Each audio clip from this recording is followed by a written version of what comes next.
Part 1. The Stranded Goddess. The distress signal came from a place where no ship should be. Commander Marcus Cole stared at the blinking light on his console and felt the hair rise on the back of his neck. 3 parsecs beyond the Kepler boundary. That was dead space. Empty space. The kind of space where salvage ships like his went to die. Could be a trap, said his first officer. A woman named Chun, who had survived 12 years in the salvage business by being careful. Could be someone dying. Marcus replied. He turned the ship toward the signal. The Defiant Hope was not a pretty vessel. She was old, patched in 100 places, held together by stubborn engineering and prayers. But she was fast, and she was Marcus's home. He had bought her with 20 years of savings and 5 years of debt. Every scratch on her hull told a story. The object they found was nothing like anything in human records thought it was a pod, roughly the size of a small shuttle, but made of something that looked like living crystal. It pulsed with soft light, blue and purple, and colors that human eyes could not quite name. The salvage crew gathered at the viewport and stared in silence. "What is it?" whispered Torres, the youngest crew member. "Money," said Chun. "Whatever it is, someone will pay for it." But Marcus was looking at the readings on his scanner. Life signs. Faint, but definitely there. And something else. A second heartbeat, tiny and rapid, like a bird's.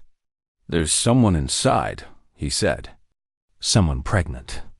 Chun grabbed his arm. "Captain, we don't know what's in there. Could be dangerous. Could be something that eats humans for breakfast." "Then it's having a bad day," Marcus said, "because I'm going in." He suited up alone. No one else would go with him, and he did not blame them. The airlock of the crystal pod opened at his touch, as if it had been waiting for him. Inside, the air was thick and sweet, like flowers after rain. Emergency lights flickered weakly. He found her in the main chamber. She was the most beautiful thing Marcus had ever seen, and also the most terrifying. Her skin was silver, actual silver, like liquid metal poured into the shape of a woman. Her hair floated around her head, as if she were underwater, strands of pure white that moved on their own. Her eyes, when they opened, burned with the light of distant stars. She looked at him, and Marcus felt his bones ache. The weight of her gaze was physical, crushing. Every instinct told him to run. Instead, he knelt beside her. "I'm here to help," he said. The alien woman laughed. It was a terrible sound, full of pain and despair. "Help?" she said. Her voice was music and thunder, too beautiful and too loud. "You are mortal. You are nothing. You cannot help me." "Maybe not," Marcus agreed. "But I'm going to try anyway. Her name was Velthara." She told him this between screams of pain, between contractions that made the crystal wall shake. She was a princess of the Aetheri, a race so old that they had watched the first stars being born. To her people, humans were insects. Less than insects. Bacteria that had somehow learned to build spaceships, and she was dying. The pod's medical systems had failed 3 days ago. Her body was shutting down. The child inside her was fighting to be born, but something was wrong, something twisted. Among her own people, 100 specialists would have attended her. Here, in the dark between stars, she had only a human.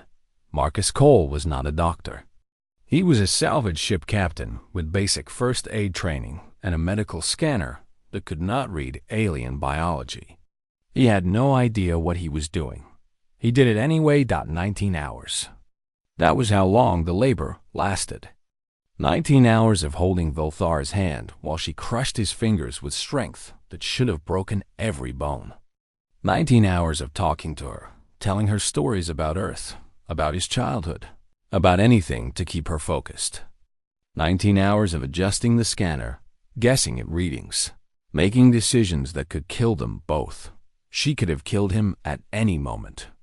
Even weakened, even dying, She was powerful enough to destroy his entire ship with a thought. He knew this. He did not care. Why? She asked him once, during a brief rest between contractions. Her star-bright eyes studied him with something like confusion. Why do you help me? I am nothing to you. I offer you nothing. Marcus shrugged. You needed help. I was here. She stared at him for a long moment. Then another contraction hit, and she screamed loud enough to crack the walls. The child came at dawn, Earth time. Marcus did not know if the Aethery had a concept of dawn, but it seemed right somehow. The baby was smaller than a human infant, with skin like polished silver and eyes like tiny galaxies. She did not cry. She simply looked up at the world with ancient wisdom in her newborn face. Marcus placed her in Velthara's arms. The alien princess held her daughter for the first time. Tears ran down her silver cheeks, tears that glowed like liquid light. She looked at Marcus, this strange mortal who had given her everything and asked for nothing. You have saved us, she said softly. You have saved the heir of House Eternal. My people have not owed a debt to lesser beings in 10 million years. I don't want a debt, Marcus said. He was exhausted. His hand was broken in 3 places, and he was covered in fluids he could not identify. I just want to know you're okay. Velthara looked at him with an expression he could not read. Among her people, such a statement would be impossible. Everything was transaction. Everything was debt and balance and power. The idea of helping someone simply because they needed help was alien to her. More alien than Marcus was to her. What is your name? She asked. Marcus Cole. Marcus Cole, she repeated. The way she said it made his ordinary name sound like poetry. I will remember you. Until the stars grow cold and the universe ends, I will remember what you did here today. The baby in her arms made a small sound, not quite a cry.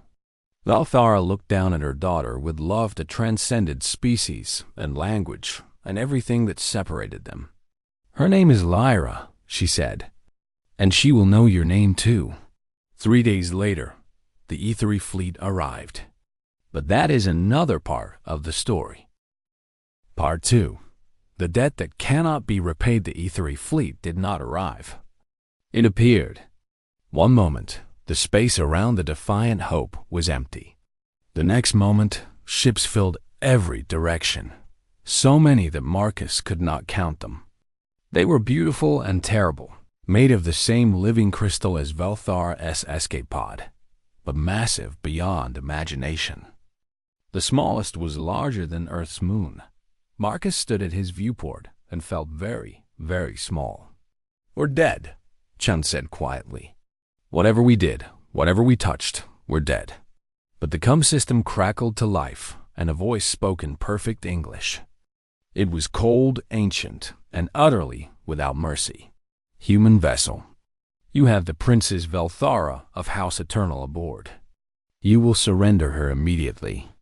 You will then submit to questioning and judgment. Marcus looked at his crew. They were terrified. He was terrified too, but he had learned long ago that fear was just information, not a command. This is Commander Marcus Cole, he said into the cum. The princess and her child are safe. We rescued them from a damaged pod. We mean no disrespect. Silence.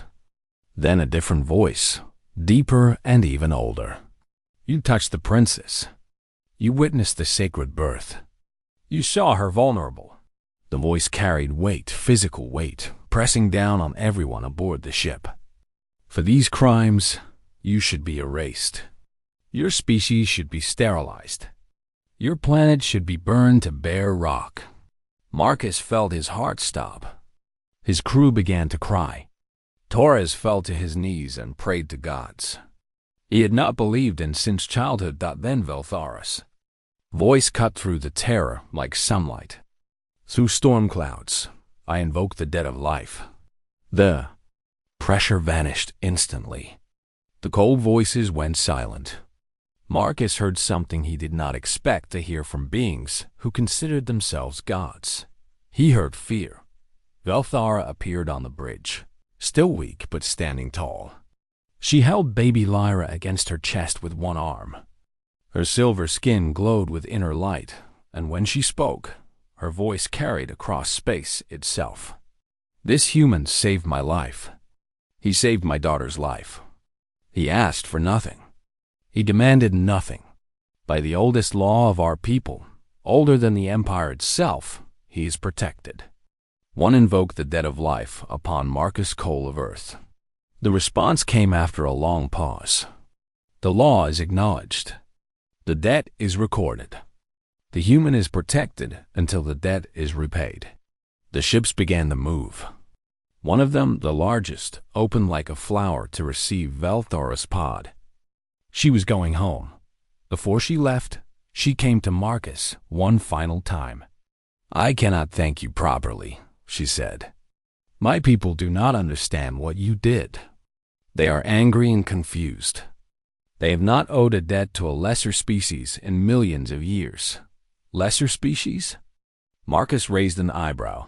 Velthara almost smiled. "Almost. That is how they see you. How I was taught to see you." She looked down at Lyra, sleeping peacefully in her arms. "But I am not sure what I see anymore." She pressed something into his hand. It was a small crystal, warm and pulsing with light. "If you ever need me," she said, "speak my name to this stone. I will hear you." Then she was gone. The fleet vanished as suddenly as it had appeared. The defiant Hope drifted alone in the darkness once more. Marcus looked at the crystal in his hand. He put it in his pocket and went back to work. Months passed. Earth's government asked questions. The military asked more questions. Scientists wanted to study the crystal, wanted to study Marcus himself, wanted to understand what had happened out there beyond the boundary. Marcus answered what he could and kept the rest private. He thought about Velthara sometimes. Late at night, when his ship was quiet and the stars burned cold outside his window, he wondered if she was okay.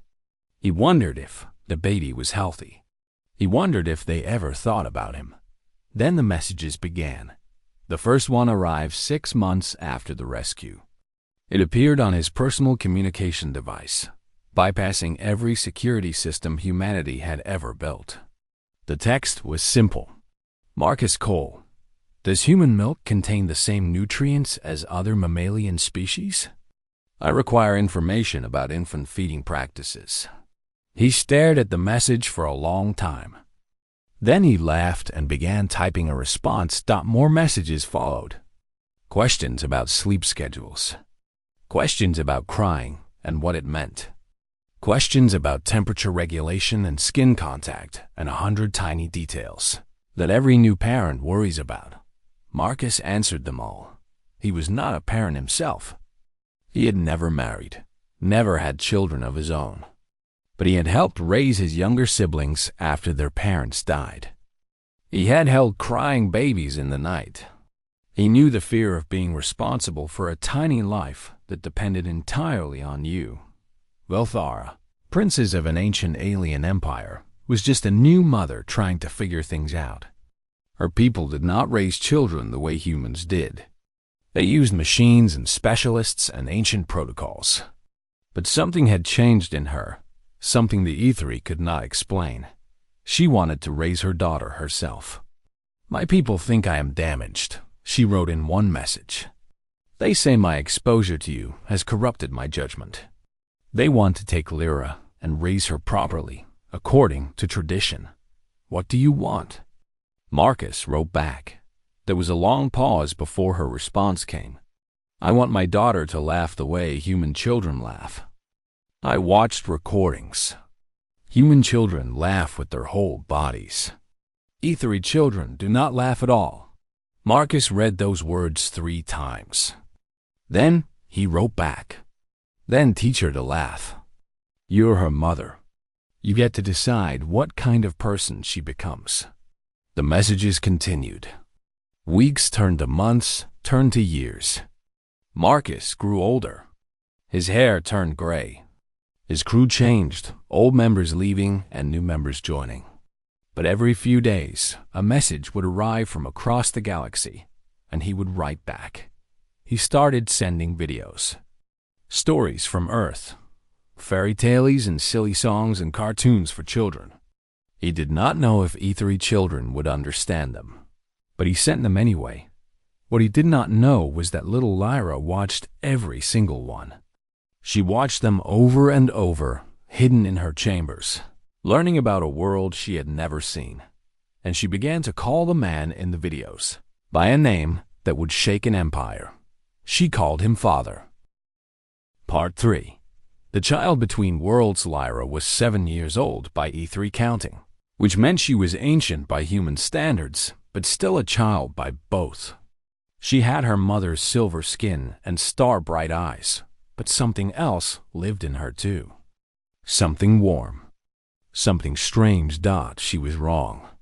That was the word the E3 court whispered when they thought no one was listening. The air of House Eternal was wrong. Broken. Contaminated. Normal E3 children did not ask questions. They absorbed knowledge directly through crystal interfaces, learning everything they needed to know without the messy process of curiosity. But Lyra asked questions constantly. Why is the sky purple? Where do stars go when they die? What does food taste like on other planets? Normal E3 children did not play. Play was for lesser species, for beings who needed to learn through simulation because they were too primitive for direct knowledge transfer. But Lyra played with everything. She made sculptures from light. She invented games that had no purpose except fun. She pretended to be creatures from the videos her mother secretly showed her. Normal E3 children did not feel empathy for lesser beings. The E3 had removed that weakness from their bloodline millions of years ago. It was inefficient. It clouded judgment. It made you care about things that did not matter. But Lyra cried when she learned that service creatures in the palace could feel pain. She demanded they be treated better. She called them by names she invented herself. The court was horrified. The contamination is extensive, the royal physician reported to the Empress, Valthara's mother. The child's neural patterns show significant deviation from E3 norms. We believe the exposure to the human during her emergence imprinted foreign concepts directly into her developing consciousness. The Empress was the oldest living E3. She was called the Void Singer, she who cradles dying stars, the eternal mother of an eternal race. She had watched galaxies form and die. She had outlived civilizations that thought themselves immortal. She looked at the report with cold, ancient eyes. Can it be corrected? Yes, Empress. The child can be isolated, reconditioned, and re-educated. The foreign elements can be burned from her mind. She will lose approximately 7 years of memory, but she will emerge properly E3. Valthara stood in the shadows, listening. Her hands trembled. Her heart, that strange organ that had been so still for so long, beat fast and hard in her chest. When should we begin? The Empress asked. Immediately, Empress. The longer we wait, the deeper the contamination spreads. Valthara did not wait to hear more. She walked calmly from the chamber, found her daughter playing in the gardens with light sculptures of creatures from Earth, and knelt beside her. Lyra, she said softly, do you trust me? The child looked up with eyes full of innocent wonder. Of course, Mother. Then we must leave. Right now. Do not ask questions. Do not say goodbye. We must go. Lyra did not ask questions. She took her mother's hand and followed. Valthara stole a ship. Not a royal vessel, nothing that could be tracked easily, but a small courier craft used for minor messages. It was barely big enough for 2 people.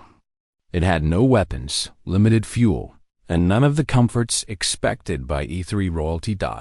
It was enough. She programmed the destination herself. She had never been there, had only seen it in videos and heard about it in messages. but she knew the coordinates by heart. She had memorized them years ago, without quite understanding why Earth. The journey took weeks. The E3 fleet began searching for them within hours, but space was vast, and Velthara knew how to hide. She had spent her youth exploring the galaxy, learning its secrets. She used that knowledge now to protect her daughter. During the journey, she told Lyra the truth. "There is a man on Earth," she said. "His name is Marcus Cole. He saved our lives when you were born. He's been writing to us ever since, helping me understand how to raise you." Lyra's eyes went wide. "The man from the videos? The one with the kind voice and the gray hair?" "Yes, I call him Father," Lyra admitted quietly, as if confessing a crime. "In my heart, I know he is not my real father. But when I watch his videos, I feel safe. I feel loved. Is that wrong?" Velthara felt tears forming in her star-bright eyes. The E3 were not supposed to cry. They had eliminated that weakness long ago. But she cried anyway. "No, my daughter. That is not wrong. That is the most right thing I have ever heard." They reached Earth on a Tuesday morning, local time. The planet hung in space like a blue jewel, swirled with white clouds and green continents. It was small, fragile, mortal, like everything on it. Lyra pressed her hands against the viewport and gasped. "It is beautiful," she whispered. "Yes," Velthara agreed. "It is." They landed in a field outside a small town. Marcus Cole was waiting for them. He was older now, nearly 70 by human counting. His hair was completely white, his face lined with years and weather. He walked slowly, with the careful steps of a man who had learned that his body was not as strong as it used to be. But when he saw the ship opening and two silver figures emerging into the sunlight, he smiled. And his smile was exactly as Lyra remembered from the videos. Warm, kind, safe. "Well," Marcus said, "you certainly know how to make an entrance." Lyra ran to him. She was across the field before anyone could stop her, throwing herself into his arms with a force that should have knocked him over. But Marcus braced himself and caught her, holding her tight while she sobbed against his chest. "Father," she cried. "Father, father, father." Marcus looked over her head at Velthara, who stood frozen at the base of the ship, tears streaming down her silver face. "Hello, princess," he said quietly. "Looks like you could use some help." Velthara laughed. It was the first time she had truly laughed in centuries, maybe ever. It felt strange and wonderful and terrifying all at once. "Yes, Marcus Cole," she said. "I believe we could." Behind them, somewhere far across the galaxy, the Empress of the E3 received word that her daughter and granddaughter had fled to a primitive planet on the edge of nothing. Her rage shook the stars themselves. Part 4. The mortal who would not kneel. The E3 fleet arrived at Earth like a plague of angels. Ships beyond counting filled the sky, blocking the sun itself. Every screen on the planet showed the same message, broadcast in every human language simultaneously. "You have 1 hour to surrender the fugitives Velthara and Lyra of House Eternal. If you do not, your world will be cleansed." Cleansed. Such a gentle word for extinction. Panic spread across Earth. Governments collapsed into chaos. Some leaders wanted to surrender immediately. Others wanted to fight, even though fighting was impossible. A few simply prayed and waited for death. In the United Earth Council chambers, the representatives of humanity screamed at each other while the clock ticked down. Surrender or die. Die or surrender. There was no third option. Then Marcus Cole walked into the room. He was just a salvage ship captain, retired now for 5 years. He had no military rank, no political power, no special authority. The guard should have stopped him at the door, but word had spread. Everyone knew who he was. Everyone knew his connection to the aliens above them. They let him through. "You're the one who started this," the president of the European Federation accused him. "You brought them here. You doomed us all." Marcus looked at her calmly. "They came to me for help. So help them by giving them back. The aliens want them. Give them what they want." Marcus walked to the center of the chamber. He was old, tired, and his bones ached. But he stood straight as he looked around at the leaders of humanity. "Let me tell you something about Velthara," he said. "She is a princess of a civilization older than the stars. She has power we cannot imagine. She could have gone anywhere in the galaxy to hide. She chose to come here. That's our problem." Someone shouted. "No," Marcus said. "That's our honor. She came here because she believed we would help her. She believed that humans, weak and mortal and primitive as we are, would stand with her against her own family. She believed in us." The chamber fell silent. "If we give her up," Marcus continued, "we prove her wrong. We prove that humans are exactly what the Aetheri think we are. Insects, bacteria, nothing but survivors who would sell anyone to save ourselves." "We can't fight them," the president said weakly. "They'll kill us all." Marcus smiled. It was a sad smile, but there was steel in it. "Maybe, probably, but we'll die as something worth being. We'll die as the species that said no to gods." He looked around the room one more time. "She came to us for help. Period." The vote was close. So close that for a moment, no one knew which way it would go. But when the final count was announced, humanity had chosen. They would not surrender. The response was immediate. Other species, watching from the edges of known space, suddenly paid attention. The Vorathi, ancient enemies of the Aetheri, began moving their fleets toward human space.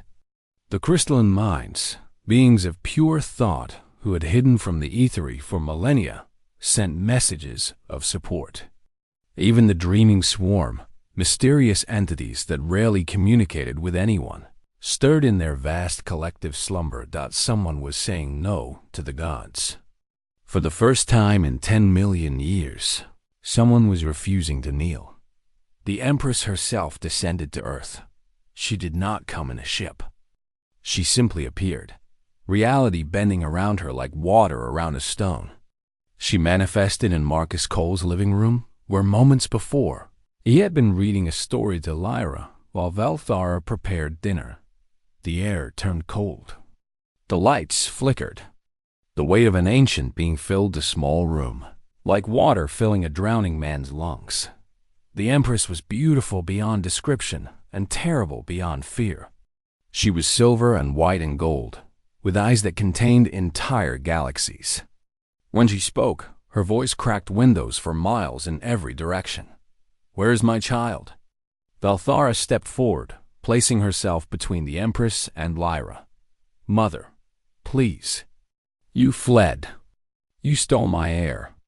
You brought her to this mudball, this insignificant speck, this planet of mayflies who think themselves important because they learned to make fire." The Empress's voice dripped with contempt. "And now these mortals think they can protect you from me?" "They chose to help us," Velthara said. "They knew they would die, and they chose to help anyway. Then they are fools as well as insects." Marcus stood up slowly. His joints protested, his heart beat too fast, but he stood. He walked forward until he was face to face with a being who could unmake him with a thought.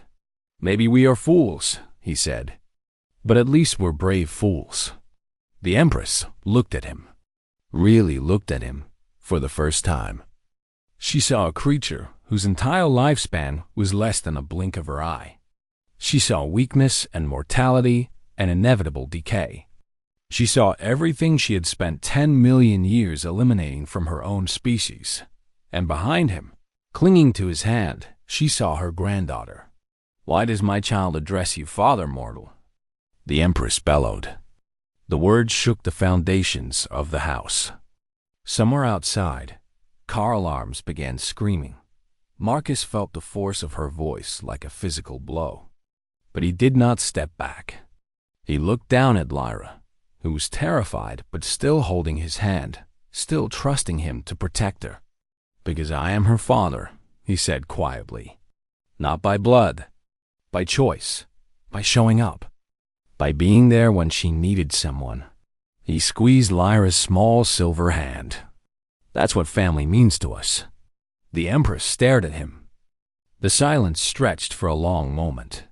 "Family," she repeated, as if tasting a word she had never truly understood. "You barely live a century. You are dust and water and failing cells. What can you possibly offer my granddaughter?" Lyra stepped forward before Marcus could answer. She stood between them, this small silver child, and looked up at her grandmother without fear. "He offers love," she said simply. "The kind you forgot how to give." The Empress raised her hand. Power gathered around her, enough to destroy the house, the town, the continent. Enough to end this conversation permanently. But she did not strike, because for the first time in 10 million years, an E3 did not know what to do next. Part 5. The humanity they never expected. The Empress lowered her hand. Not because she was defeated. Not because she feared the other alien species gathering at the edges of human space. Not because she could not destroy everything in front of her. She lowered her hand because Lyra was looking at her. Not with fear. Not with worship. Not with the cold calculation that all E3 children learn before they could walk. Lyra looked at her grandmother with something the Empress had not seen in 10 million years. Concern. "Grandmother," Lyra said softly, "why are you so angry?" "Father Marcus says anger usually means someone is scared." "Are you scared?" The Empress, who had not felt fear since before Earth's sun first caught fire, found herself unable to answer. "Scared," she finally repeated. The word sounded strange in her ancient voice. "I am the Void Singer. I have watched galaxies die. What could possibly frighten me?" Lyra thought about this for a moment. Then she walked forward and took her grandmother's massive silver hand in her tiny fingers. "Maybe you're scared of being wrong," she said. "Father Marcus says that being wrong is scary, but it's also how we learn."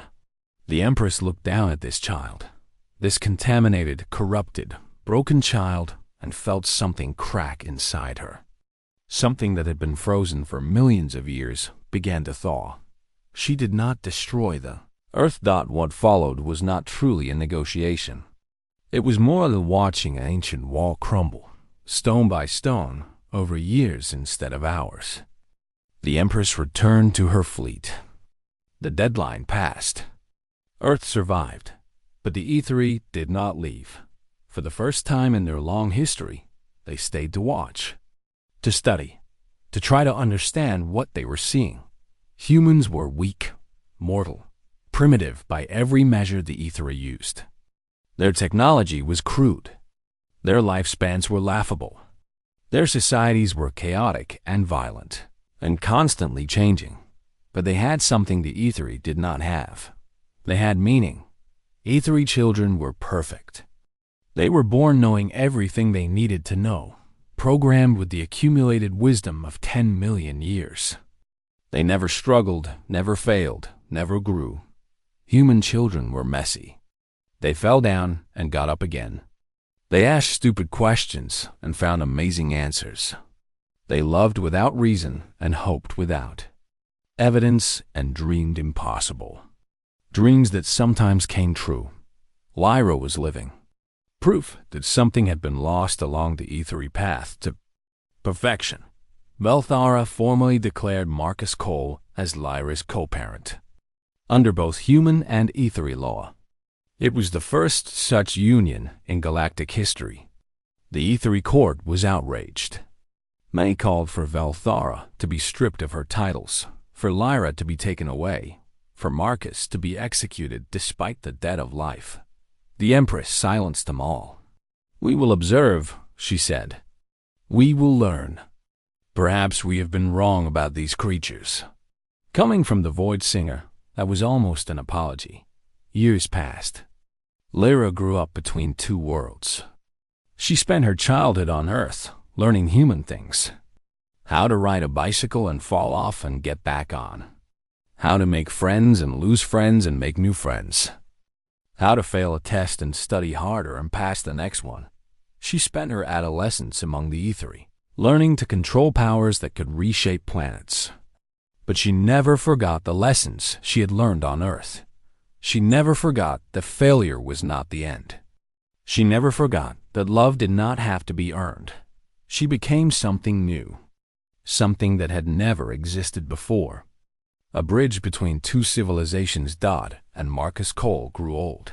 Humans did that. They grew old and weak and tired. Their bodies failed. Their memories faded. Their hearts, those strange biological pumps that somehow contained so much, eventually stopped beating. When the end came, Marcus was 97 years old. He had lived a full life, a good life, a life that had somehow changed the course of galactic history. But he was still mortal. The most powerful beings in the known universe came to his bedside. Volthara held his hand, crying silver tears that glowed in the darkness. Lyra, now grown, now powerful, now serving as ambassador between Earth and the Ethery Empire, sat beside him reading his favorite book out loud. Dodd and the Empress stood in the corner, watching. "I do not understand," the Void Singer said quietly. Her voice had lost its thunder. She spoke now like a student addressing a teacher. He was nothing. A moment. A breath. Why does his absence cause such pain? Lyra's daughter, a little girl named Maya, who was half ethery and half human, looked up at her great-grandmother with eyes that contained both stars and sky. "Because he was loved," Maya said simply. "That's all. He was loved." Marcus smiled at that. It was the last thing he did. His funeral was attended by millions. Humans from every nation, every culture, every background came to pay their respects to the salvage ship captain who had saved the galaxy by simply being kind. Alien delegations arrived from dozens of species, beings who had watched from afar as humanity proved that strength was not the only thing that mattered. Even the Empress came. She stood at the back of the crowd, silver and shining, watching as humans wept and laughed and told stories about a mortal man who had treated an alien princes like a person instead of a problem. After the ceremony, when the crowds had gone, the Empress found Lyra standing alone at the grave. "I have lived for 10 million years," the Empress said. "I have seen empires rise and fall. I have watched stars being born and dying. But I never understood why lesser beings clung so desperately to their short lives." Lyra turned to face her grandmother. There were tears on her silver cheeks, but she was smiling. "It's not about the length," she said. "It's about what you do with the time you have." Father Marcus only lived 100 years, but he spent those years loving people, helping people, being there when they needed him. She looked back at the simple stone marker. He mattered, not because of what he was, because of what he chose to be. The Empress was silent for a long time. "The Marcus Cole Accords," she finally said. "That is what my advisors are calling the new treaty. They want to name our agreement with humanity after him." Lyra nodded. He would have laughed at that. He never wanted to be important. He just wanted to help. Perhaps that is why he became important. The Empress reached out and touched the gravestone. Her ancient fingers traced the carved letters of a human name. "I have never mourned before," she said. "I do not know how." Lyra took her grandmother's hand. "It's simple. You remember. You feel the pain of losing someone you cared about, and you let it change you." The Empress, the Void Singer, she who cradles dying stars, the most powerful being in the known galaxy, stood at the grave of a mortal man and felt something she had not felt in 10 million years. Grief, but also something else. Something warm and strange, and terrifying. Hope. Because if a single human, a brief mortal with a broken ship and a kind heart, could change the course of galactic history just by being good, then perhaps the universe was not as cold and empty as she had always believed. Perhaps there was meaning in the darkness after all. The sun set over the cemetery. Two silver figures stood in the fading light, grandmother and granddaughter, learning together how to feel. Far above them, the stars burned on, and somewhere in the vast machinery of the universe, a single human soul smiled at what he had set in motion. Not bad, Marcus Cole thought, for an old salvage captain. Not bad at all.